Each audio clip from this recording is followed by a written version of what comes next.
กดออเดอร์มันจะซับซ้อนนะเนาะจับซ้อนคนอื่นเนาะทุกคนเนาะโอเคมาแน่นอนทุกคนเนาะสำหรับรอบนี้ค่อยเอา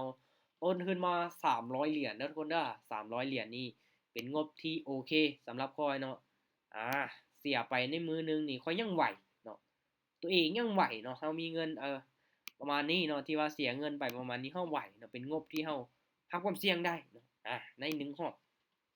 เนาะใน1รอบเนาะทุกคนเนาะแน่นอน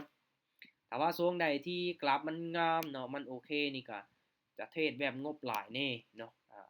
งบหลักพันก็เอาจัก100ถึง200เนาะงบ300นี่ก็เอากำไร10หา20%คือเก่าเนาะรอบนึงเอาจัก10หา20%คือเก่าเนาะถามว่าค่อยสามารถที่จะเทรดละไปไม้ใหญ่เนาะเดือนไม้ละ50ไม้ละ100หรือว่าไม้ละ200 300หรือว่า all in ใส่เลยเฮ็ดได้บ่เฮ็ดได้เรียนอยู่ เนาะ กราฟเลยจ้า สบายดีเด้ออาจาร กับ ย์ BTC สบายดีที่แม่นที่เขาเอาไหมเนาะ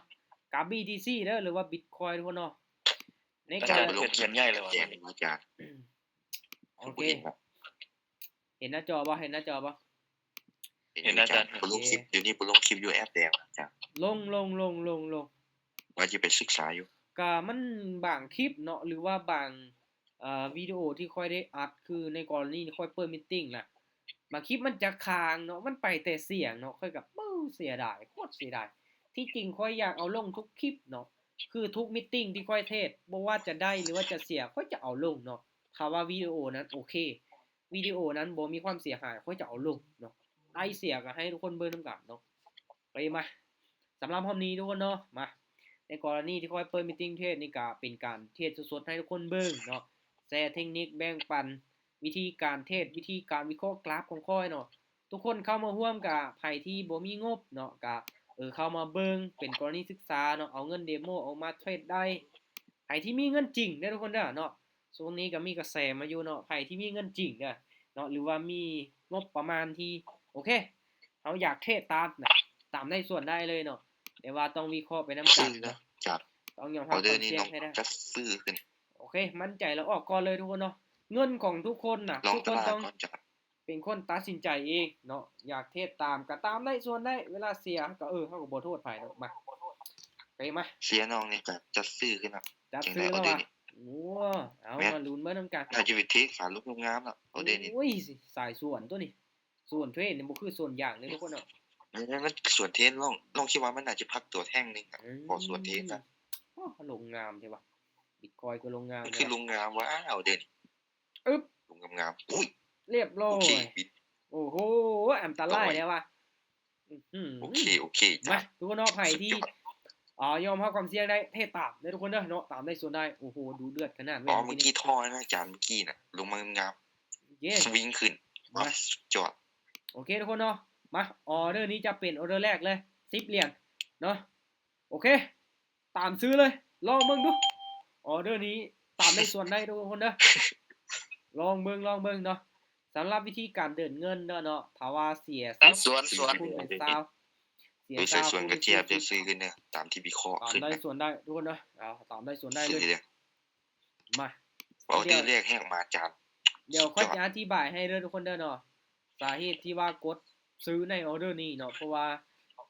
เห็น มันน่า แท่ง จะ เทียนตัวนี้ ต่ำสุด ล่ะ อาจารย์ เห็นแท่งเทียนตัวนี้แหละเนาะปึ๊บขึ้นไปเมื่อกี้นี้ห้วย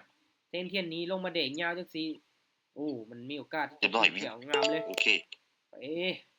บ่เริ่มมีแห้งซื้อเข้ามาแทรกแล้วเนาะตามที่เบิ่งทุกคนเนาะเริ่มมีแห้งซื้อเข้ามาแทรกแล้วเนาะมาการเดินเงินสำคัญนะทุกคนเด้อค่อยนี่บริหารงบให้คุณได้จัก 4-5 ไม้แห้งดี10ไม้แห้ง 2 ดี ไม้เลยอาจารย์ มี มี2ไม้เลย เอาออเดอร์นี้บ่มีหยังเปลี่ยนแปลงลองตามซื้ออีกดูมา จะซื้อเด้อซื้อจนรวยอาจารย์ซื้อจนรวย ซื้อจนรวยว่ะส่วนเทรนตัวนี้คือสาเหตุที่ว่ากดซื้อเนาะ ซื้อจนรวย ลองตามเทคนิคเน็ตวอลลุ่มเนาะเส้นมันสีลงมาทุกคนเนาะเขาจะกดซื้อขึ้นไปแถมอีกอย่างนี้มันก็เริ่มเป็นแท่งเทียนสลับเนาะคือตัวนี้เขียวมาแดงมาแล้วก็เขียวแดงมาแล้วก็เขียวสลับอีกติลูกอีก ตาม ไม้ เท นึ ค ง นิค อีก จั ไม้ ด นึง ตามเทคนิคจัด ตาม ตาม เท เท ค ค นิ นิ ค คจัด เสื้อมันจังไดก็เขียวออเดอร์นี้จังไดก็เขียวโอ้ยงามทุกคนเนาะ ตามเทคนิคออเดอร์นี้วินมา3เด้อออเดอร์นี้ล่ะวิน3ออเดอร์โอเควิน โอ้ย 3เดือนแล้ว สุดยอด ถ้าว่ามันสลับมาฮอด3ไม้นี่ไม้ที่4นี่ก็เริ่มเสี่ยงเนาะถ้าว่าเราอยากตามซื้ออีกก็เริ่มเสี่ยงเนาะเบิ่งก่อนถ้าว่าแท่งเทียนแดงตัวนี้เนาะมันลงมายาวนี่เชื่อมั่นได้ว่ามีโอกาสสลับมาลุ้นมานำกันโอ้สลับเนาะทุกคนเนาะมาตามเทคนิคออเดอร์นี้จัดซื้ออีกรอมึงดูมันสิสลับจังไหมตอนนี้นี่3ไม้แล้ว ซื้อ เนาะ เด้อออเดอร์นี่เป็นออเดอร์ที่วินทีฟรี ว่ามั่นใจขนาดนั้นเลยวะ วินทีซี โอ้โหงา ตาม ม เท เล ค ย นิคจากตามเทคนิค เทคนิคเข้านี่ถ้าว่าสลับแบบนี้เด้อโอ้โหจังใดก็กินเต็มเลยนะมั่นใจได้เนาะ สีไหมบ่สีไหมเอาวินสีไหมบ่ เห็นบ่ทุกคนเนาะเส้นมันแบบโคตรงามเนาะโดนๆจังเจอตลาดสลับงามๆแบบนี้เห็นบ่ปึ๊บโอ้โหงามเลย 2โอเควินสีไหมจาก สุดยอดข้อนี้หาก็ได้3ไม้นะหาก็วิน3ไม้เนี่ย3ไม้ก็สิฮอด30แล้วเด้เนาะแป๊บเดียวเทศ3ไม้วินที่จริงแล้วเทศนี่บ่จำเป็นต้องเทศหลายเด้เนาะถ้าว่าเฮาบ่มั่นใจแท้ๆว่ากราฟตัวนั้นสร้างกำไรได้โอ้ไม้นี่ ไหมนี่เพิ่นก่อน โอเค จะซื้อจะขายเด้อ ขายเด้อออเดอร์นี้ค่อยก็ขายถ้าว่ามันเป็นเขียวเด้อมันเป็นเขียวจังซี่นี่ขายลงก่อนบาทนึงเนาะเพราะว่ามันยังบ่กลายเส้นตัวนี้เนาะมาลุ้นบ่นำกัน บอส มีการลงมาได้ถ้าว่ามันบ่ได้ลง เอ กั อน นี่นอกส่วนเทคนิค ส่วนคือกันเนาะเพราะว่าเน็ตวอลลุ่มก็สีลงเนาะเบิ่งนำกันว่ามันสิลงมาได้บ่ปกติมันต้องพักตัวก่อนก่อนมันสิขึ้นไปได้นะออเดอร์นี้จังได๋ก็ลงมาแดงได้ ส่วน นะ เทคนิคนะเทคนิค ได้ออเดอร์นี้เสียนำกันขอทุบลงมาติมันค่าอีหยังว่าอยู่หั่นน่ะลงมาติลูก โอ้ยตายละบ่ลงมาซับ เนาะดีบ่ส่วนเทคนิคจัดดีบ่ส่วนเทคนิค เน็ตวอลลุ่มก็สีลงมาเนาะเมื่อกี้นี้แต่ว่ามันสีลงมาหน่อยนึงก็เลยไม้นี้คิดว่าสิลงมาแดงได้บ่ลงเนาะ นอกส่วนเทคนิคนะอาจารย์ เอาส่วนแน่ตามแน่นี่แหละเนาะส่วนกับส่วนให้สุดมาคูณเงินเด้ออ๋อเดี๋ยวนี้ส่วนกับส่วนให้สุด จะซื้อเด้ออย่าซื้อกันเด้อเอาดิ ค่อยขายเด้อไม้นี้เด้อตามได้ส่วนให้บ่เนาะมา ขอบ่ส่วนเทคนิคนะเอาเด้อนี่ ลองเบิ่งว่ามันสิได้ผลจังได๋ถ้าตามเน็ตวอลลุ่มนี้ได้ผลเนาะอ้าวยานอยู่เด้อบาดนี้เด้อ ส่วนแล้วเอาเด้อนี่ซื้อขึ้นนะ โอ้ ของบ่ส่วนนะ โอ้5ไม้เลยกันตามป๊าดบ่ได้โอ้ย ไม้ที่5เด้อไม้ที่5เด้อนี่ โอ้โห เมื่อกี้ส่วนเทคนิคน่ะอุ้ยบ่ได้เมื่อกี้น่ะ อุ้ยโอ้ยลูก แล้วเด้อนี่น่าจะบ่มีปัญหาเลยที่ ตึ๊บลงมา1วิปึ๊บโอ้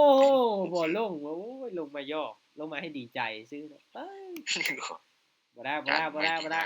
อ้ยเสียดายเว้ยทุกคนต้องค่อยสวนมันมา2ไม้เนาะสวนมา2ไม้ไม้ที่3ลองมึงไม้นี้โอเคทุกคนเนาะถามว่าบ่มีหยังเปลี่ยนแปลงตามขายบ้านนึงไม้นี้มา ขายคือกันจานขายคือกัน เอาได้บาดนี้ครับต้องตามแล้วก็ต้องไปนำกันเลยบาดนี้ ส่วนแน่ ขายคือกัน แน่ จาน มันบ่ได้ ตามเท เด้ คนิคตามเทคนิค มาออเดอร์นี้ถามว่าบ่มีหยังเปลี่ยนแปลงมีโอกาสลงมาแดงได้เนาะเพราะว่าแนวโน้มเป็นขาลงเนาะและแท่งเทียนตัวนี้ขึ้นมาอยู่กลางๆเส้นตัวนี้เนาะมาถามว่าบ่มีหยังผิดพลาดไม้ที่3ของเฮาต้องลงมาแดงได้ ตามเทคนิคจานตามเทคนิคจังได๋เอาเด้อนี่ลงได้บ่ ลงมายาวๆ จั ลู ง ก ได๋ขอลงนะเอาเด้อนี่ เอ้ยจังได๋ตึ๊บ อุ้ย โอ้เรียบ อุ้ย ร้ บ่ล อง ยโอ้ทุกคนเนาะวินมา3ไม้ผ่านไป3โอ้ มัน ตาย บ่ลงจาน ค่อยว่านี่เฮาตามขายนี่บ่วินแหน่มื้อนี้เนาะขายไป3ไม้เสียหมด3 ซื้อจนรวยจานซื้อจน เพราะ รว ว่าย ซื้อนี่เฮาวินฮอด6ไม้เลยอ๋อเนาะ โอ้ย มันกลับตัวแล้วทุกคนมันกลับตัวไปเทรนขาขึ้นแล้วเอาผ่านก่อนเด้อออเดอร์นี้รอจังหวะอีกไหมนึงรออีกก่อน โอ้ดื้อนี่ ทุกคนเฮานับเบิ่งแท่งเทียนมันขึ้นเขียวหลายบาดนี้นะเพราะว่าย้อนหลังมันเป็นแดงมาหลายแล้วเด้เนาะ จังมั่นใจในการขายนะจ๊ะ นี่มันใจ ขาย ใส่ เรา เลย รู้ว่า นะเพราะว่าแดงนี่มันหลายนี่แน่นอนเนาะเขียวมันก็ต้องหลายคือกันเด้อทุกคนเด้อในเมื่อมันเป็นเทรนมาแล้วเนาะ ส่วนเทคนิคได้นี่ส่วนเทคนิคได้นี่ บ่ว่าสิลงมาแดงออเดอร์นี้บ่ได้ตามขายอีกเลยนี่จังได๋ลูก ส่วนเทคนิคได้นี่ส่วนเทคนิคได้นี่จังได๋ออเดอร์นี่1 ค่อยงามไว้แท่งเทียนแบบอยากนิ่งเกินหั่นน่ะ 1โอ้ยบ่ลง น่ะว่าแล้ว มันคือขึ้นเขียวหลายไม้เนาะออเดอร์นี้ก็เขียว เสมอจาน ขียว เสมอ ขียวเสมอว่ะอู้ทุกคนเนาะเห็นบอกเส้นตัวนี้เริ่มก้งแล้วเด้อเส้นตัวนี้เริ่มก้งอู้เสียดายไปส่วน สิ เทค ขอ นิค ถามเทคนิคมาจานนี่ถามเทคนิค มาไม้นี้ไม้ที่สี่80 เหรียญโอเค มา ออเดอร์นี้ขาย เอ้าอย่าให้แจ้งสลูกขายเด้อทุกคนนะ ตามเทคนิคเด้อจานตามเทค มา นิค ออเดอร์นี้นี่ที่จริงแล้ว เมื่อกี้นี่เน็ตวอลลุ่มซีขึ้นเนาะก็เลยขาย สุดท้ายมันซีลงมา ตามเทคนิคตามเทคนิค โอ้ ทำไมออเดอร์นี้ ส่วนเด่ ซื้อน กันเด้อซื้อกันเด้อ โอ้ ใช่ไหม ทุกคนเนาะบ่อลงมาแล้วเบิ่งทรงนี่ สวัสดี ทางนี้ก็ซื้อเลยทางนี้ก็ซื้อ โอ้ บินจากไม้กับบิน เรื่องตามเทคนิคเด้อตามเทคนิคเด้อ วิน3 ไม้เนาะสีผ่านพอด4 ไม้แล้วโอ้ยบ่ลง จานเมื่อกี้ส่วน ทางพี่ซื้อจะรวย โบวิน ว้า ส่วน2 บาทโบวินมาตามออเดอร์นี้เรียบร้อยวิน โอ้ทุกคนเนาะมาไม้ที่5ก่อน โอ้ยพลาด4 ไม้วินมา3โอ้ทุกคนเนาะเห็นบ่ วินมา6วินมา ขาย 6 เขาขาย4 ไม้นี่พลาดเนาะทุกคนเนาะขาย4 ไม้พลาดเลยป้าตัวโอ้กลับตัวไปเช่นขาขึ้นโอเคออเดอร์นี้ไม้สุดท้ายเอาจ้องไว้ ซื้อขึ้นเด้อ ซื้อเด้อซื้อลองมึงดู ซื้อขึ้นตามเทคนิคตามเทคนิค ลองตามซื้อมึงดูออเดอร์นี้สาเหตุที่ว่ากดซื้อเด้อ ซื้อจนรวยอาจารย์ซื้อจนรวย กดนี้เลยเนาะเส้นตัวนี้เลย เส้นตัวนี้สีขึ้น ไม่ เลยไหม นี่อาจารย์เอาอินใส่เลยไม่นี่ บ่ได้ออินเนาะ อุ้ย จ้องไว้ยังเหลื อย่า อ2 เหรียญ ทำเด้อโอ้ย อย่าหา อย่า ทำ ได้ออเดอร์นี้ จัง มัน ได น่า ลู จะ ก พักตัวได้ออเดอร์นี้ บอกว่าซื้อออเดอร์นี้แหละสิพักตัวตึ๊บ อุ้ยพักตัวแล้ว คือ จ้ะ นิ่งแทนลูก พัตัว ขึ้นไปติ มันพักตัวแล้วเรียบร้อยไผที่โออิน โอ้ จบ ผ่าน5 ไหมทุกคนโอ้ป้าตก มันพักตัวจานมัน โอ้ พักตัวย ตามขายโอ้หลังเลทุกคนโอ้เสียดายโอ้ออเดอร์นี้พักตัว จัดจานแกคือ จะซื้อขึ้นอีกเด้อออเดอร์นี้พักตัวมันน่าจะขึ้นอีก อืม ต้อง เดี๋ยว ขอจะซื้อขึ้นมั่นใจอยู่ โอ้ยกำไรเหลือ40ทุกคนเนาะป้าจ้องไว้2 เห จะ รียญ ซื้อของออเดอร์นี้ โอ้โหโอ้เสียดา โอ้ ย ย ทุกคนเนาะ ซื้อตามบ่ฮันซื้อตามบ่ฮัน เจ็บใจ ต้อง เนี่ย ตามเฮาก็ได้บางออเดอร์นะ โอ้ บางทีก็ ย มีข ทุ อก ง ค บ่ น ตร เนาะ ง เสียดายเว้ย อันนี้ก็ตามที่นึกไปนะ แม้เท่าตามซื้อนี่นะวิ่นงามๆเลยบอกออเดอร์นี้ก็เขียวเห็นบอก มั่นใจ ตามซื้อเด้อออเดอร์นี่นะ โอ้ไปขาด จังได๋โอ้ขึ้นเมื่อโอเคขึ้นเมื่ออีกขึ้นอีก โอ้ย อุ้ย มั่นใจ ไม่ตึง เป็น อีก ได โอเคอุ้ยตรงนี้งง โอ้แทงเทียนมันหน่อยทุกคนเนาะค่อยวิเคราะห์ยากเนาะโอ้ขาดขึ้นไป งง 200กับ98 เหรียญทุกคนเนาะ300โอ้กำไรมื้อนี้เหลือแต่40โอ้ทุกคนเนาะค่อยสิแก้มาได้อยู่ บ่ บ่ บ่ วะ ไหวละมันสวิง1วิ โอ้ตลาดโอ้ทุกคนเนาะเฮ็ดบ่ไหวทุกคนเนาะรอบนี้โอ้ยเปิดมิทติ้งมานี่เดือนนี้รอบนี้แหละหักก็ลบโอ้ยเสีย จาน ดาย ไม่เฮ็ด1วิจานไม่เฮ็ด1วิเว้ย บ่ไหวแล้ว ก็ว่าแล้วมื้อนี้นี่ทำแม่งอยู่เนาะร่างสังหรณ์บ่ดีอยู่มื้อนี้แทงเทียนมันน้อยโพดในโซนนี้โอ้ยโอ้โคตรเจ็บใจทุกคนนะบ่เป็นหยังเนาะยังมีกำไรอยู่มื้อนี้โอ้คันบ่มีกำไรตอนกลางเว้นนี่ยุ่งเลยเนาะไม่เหลือ40ปึ้งพลาดไป5ใบตามแผนพักตัวเนาะพักก่อนไปเทศคนเดียวก็บ่ไหว ลิ้นอีสิเฮ็ดกันเฮาลิ้นอีสิเฮ็ดก็ได้ เดี๋ยวจานมาเสียน้องไม่นี่นะไม่นี่ คือ จาน วิ มา นัย เสีย ไว้ น้อง ซะ นะ เนาะแม่นทุกคนเนาะพักก่อนโอ้เสียดายเว้ยไป เดี๋ ส ยว วน จาน เทค จาน นิค เดี๋ยวพ่อไปจานเสียน้องก่อน จังได๋สิออ ไม่ ก นี่ แล้ว ไม่นี่เดี๋ยว บ่เดี๋ยว ต้ ค่ อ อง ย จะ สิ ออกกัน ไปแก้เอาใหม่ซะเนาะครบ9โมงมื้อนี้โอ้โหเห็นบ่แท่งเทียนมันบ่งามอีหลีโซนี้นะครับมันนิ่ง เดี๋ยวไม่นี่น้องจะออกได้ไหมนี่ จัดเลยมั่นใจออกเลยถ้าว่าตามเรียน ขายเด้อ วอลลุ่ม นี่ นี่ก็น่าจะบ่พลาดทุกคนเนาะเห็นบ่ ขายออเดอร์นี้ขายลงออเดอร์นี้ เนาะตาม มัน เน็ น่า ต จะ ว พั อก ลลุ่ม ตัวแท่ง งามๆนี่แหละทุ จั ก ง คน ไดอ เนาะ อเดอร์นี้ ค่อยส่วนเทคนิคเนาะวันนี้เนาะส่วนเน็ตวอลลุ่มไปเพราะว่า